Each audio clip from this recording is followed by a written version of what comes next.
Welcome back. Well, now we turn our attention to security matters. Well, yes, you might be aware of the comments by the Sultan, but just in case, we do have it on tape, don't we? But let's listen to it, because that's where we'll take it from when we return. We want this opportunity to call on the government, especially Mr. President, to see how he can declare total amnesty to all combatants without thinking twice. That will make any other person who commits of harm to be termed as a criminal. But the amnesty is declared, will be so many of those young men who have been tired of maybe running and hiding will come out and embrace that amnesty. And some of them have already come out, because we have heard some of the stories in the papers or the media.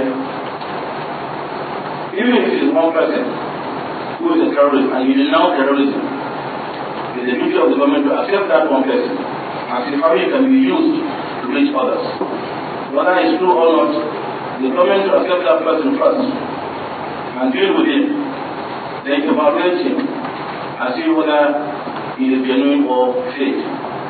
We face an issue that people have been saying that we are not doing anything as leaders in the north. No, we have done a lot, much more than any other person has done. And I want to commend all of you for what you have been doing. Well, there you have it, Sultan of Sokoto, Alhaji Muhammed Abubakar III on Tuesday, asking President Jonathan to declare or to grant total amnesty to members of the Islamic sect Boko Haram. Well, we're joined this morning to discuss these matters and more by Tony Nyiam, who is a retired colonel. Thank you for coming on this morning. Thank you. Well, this call by the Sultan, what do you think of it?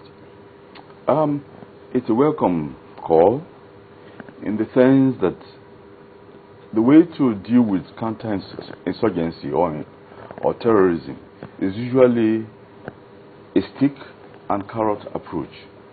I think this has been working. And the commendation goes to the security agencies that they've been very effective and they worked very well. Also, the good luck or the good fortune for the country is that some of the external linkages to these Boko Haram, which is in the Western Sahel region, are being dealt with, and two, they are under pressure. They themselves want a resolution to the crisis. And usually, this counter-insurgency or terrorism always ends up with allowing them some hole or some escape route. And this could be in many forms, and usually amnesty is one form. So it is a logical development, really. Okay. Well, some of the comments out there is such that, well, who really are Boko Haram? Because they ask, look, how do we grant amnesty to what has been referred to as a faceless organization? Nobody stands up for them. You can't identify any particular person with them. So how is that going to work? First of all, one is always emphasizing that in dealing with any crisis, we have to be locally accountable. And here is a statement by the Sultan of Sokoto, who, in other words, he is the leader of that region. So it is the aspiration of the leader of that area that this is what we want. And in a federalism, you have to recognize their voice. They themselves, if you also watch the Governor Aliyu, Babangida Aliyu of Niger, there was a committee set up which included eminent leaders from the north, included General Martin Agwai, and a host of others.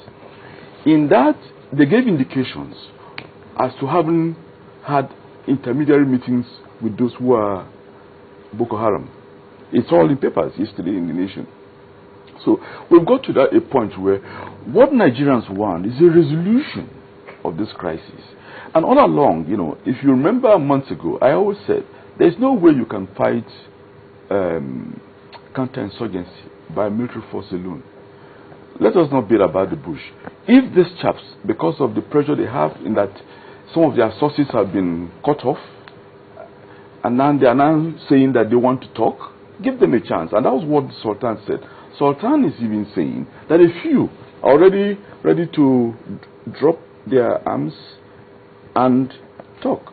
So you must leave that open for amnesty. But this comes on the back of some sort of controversy wherein there were some piece of information out there initially that they had declared ceasefire. Only recently they came up and said no, there was no such thing. Then there was attack at Monguno military barracks in Borno. So. Oh yes, and unfortunately for them, it was a disaster for them. The issue is, people, one of the only people that claim that they have a link to them are saying what the people want. And I think the Sultan of Sokoto is eminent enough and respected enough to be heard.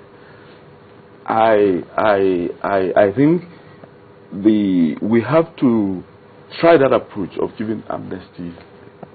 The approach of giving amnesty. Now, some people say that, you know, if you give amnesty to this group of people, another group of people will come, you know, seizing arms and taking up arms, and then will also be asked to grant amnesty, you know, and on it will go. Are you not afraid that that might most likely be a repercussion if amnesty is granted here? Mokwe, like I've said consistently, you used the word earlier, these are all interventions. These are crisis management. They are the level of crisis management. The thing with all is that we do not go to the fundamentals of the issue. I use the analogy. It's a situation starting with the adage, there's no fire without smoke. If you put this adage into the context of a man with a farm, with smoke coming out this point, smoke coming out that point, and the person decides to go and block each time there's a hole, smoke coming out, he puts a stone, depending on the size or the weight on them, smoke comes another way, he goes to put, the person will keep on dancing about. What am I saying in effect? Things that we are seeing, PIB, Boko Haram, are all effects, things oozing out at the surface. What is the cause? That is what the cause. There is the fire, which if there's smoke, is symbolic that there is something burning. The fire has a link between the source and the source. That is the vent through which all this comes out. The problem with us is that we're dealing with only blocking the smoke. We refuse to deal with the cause. What is causing the fire? What is causing the fire? What is causing the fire? Again, it may sound me repeating myself over and over, is that there are three things: corruption, illiberal democracy, and the refusal, I don't know by who, that we cannot sit down and discuss how we want to live together. This is the main cause. In other words, if you don't address this, yes, today will be Boko Haram. Tomorrow, this might tempt people in Southwest to say, oh, is it? Which will do the same. So the issue is, once you don't deal with these things at the root cause, you would have what you are suggesting. We keep on having interventions. All we deal with our crisis is always at the level of crisis management. We do not go to what is called strategic leadership or governance. That is absolutely lacking. Because if you use the spectacle from a strategic governance perspective, you realize that the root cause of our problem is a national question. This may sound it's not something that you may not like, because it may sound intellectual to some, but this is the root cause. We've been having crisis and we'll continue to having crisis. So at every point where we have crisis, amnesty would be the solution? No. Amnesty will be an effective block for the smoke? Amnesty will be the immediate rapid response. It's the level of operation. You do this. No. Initially we start with the carrot, isn't it? Mm-hmm. The force. Now, we are now achieving the end. That's the stick. That's the stick. We are now getting to a point where, to finish the process, which has to be political, amnesty comes in. But this is all at the level of crisis management.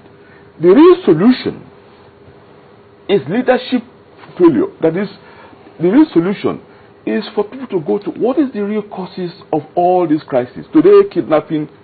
Tomorrow is Boko Haram. Do we truly understand what exactly has made Boko Haram what it is today? You would be, if you really look at the depth, what the people are calling for is self-determination. I don't understand. You don't understand? Self-determination as in... I tell you. When the people are not given the right to determine who governs them, elections have been fraudulent. Okay, no. Yeah.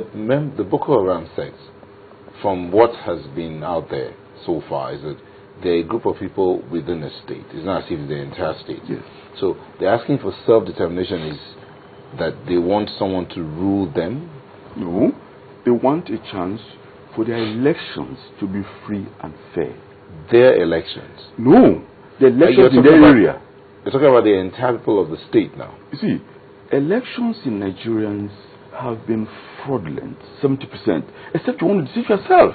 No, but it's a democracy and we have the courts. It's a rule of law, not force. No. You see, when you do not allow a people, when you disenfranchise a people, you force them to take certain course of actions. Yeah, but there are checks and balances. If the people feel disenfranchised, yes, the procedure is you go to court. The court that I saw, what are you talking about? Our judiciary? That's the procedure. Yes, the procedure undermines its own credibility. After a while, you leave people with no choice. It's amazing that you're saying that, Boko Haram is asking for free and fair elections when we have heard that they say that they do not recognize Nigerian I said state. Self-determination, please. I was only trying to cite self-determination means that self-determination, if you know, is a fundamental right of anybody in any democracy, in any federalism, which is, if they want to be governed, they have a right to some extent to be governed the way they want to.